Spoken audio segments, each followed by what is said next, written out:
ఒక చారిత్రాత్మక ఘటనగా నిలబడిపోతుంది. ఎందుకు ఈ విషయాలు చెప్తా ఉన్నాను అని అంటే, దేశంలో బహుశా ఎక్కడా కూడా జరగని విధంగా, గతంలో ఎప్పుడు కూడా మన రాష్ట్రంలో ఎప్పుడు చూడని విధంగా ఈరోజు ఆరోగ్యశ్రీని పేదవాడికి మరింత చేరువ చేస్తూ, వైద్యం కోసం ఏ పేదవాడు కూడా అప్పుల పాలయ్యే పరిస్థితి ఏ పేదవాడికి ఉండకూడదు అన్న తలంపు తాపత్రయంతో ఈరోజు ఆరోగ్యశ్రీని ఎప్పుడూ కూడా ఎవరూ కూడా చూడనంతగా మార్పులు తీసుకొస్తూ మరో ముందడుగు వేస్తూ ఉన్నాం ఈరోజు ఆ దిశగా. ఈరోజు వైఎస్ఆర్ ఆరోగ్యశ్రీ ఉచిత వైద్యం పరిమితిని 25 లక్షలకు పెంచుతూ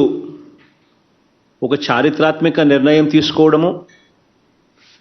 దాని మీద పూర్తి అవగాహన కల్పిస్తూ ప్రతి ఇంట్లోనూ కూడా అసలు ఆరోగ్యశ్రీ సేవలు ఎలా పొందాలి, ఉచితంగా వైద్యం ఎలా చేయించుకోవాలి, ఆరోగ్యం బాగోలేకపోతే ఏం చేయాలి, ఎక్కడికి పోవాలి, ఎవరిని అడగాలి,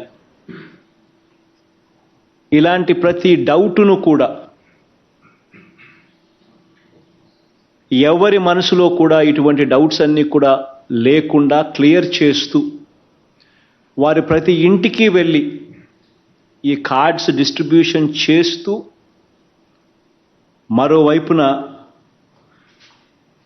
ఏ రకంగా ఆరోగ్యశ్రీని అవైల్ చేసుకోవాలి, ఏ రకంగా ఆరోగ్యశ్రీని మనం పొందవచ్చు, ఉచితంగా రూపాయి కూడా ఖర్చు లేకుండా మనం వైద్యం ఎలా పొందవచ్చు అనే దాని మీద పూర్తి అవగాహన కల్పించే ఒక గొప్ప కార్యక్రమానికి ఈరోజు మనం శ్రీకారం చుడతా ఉన్నాం.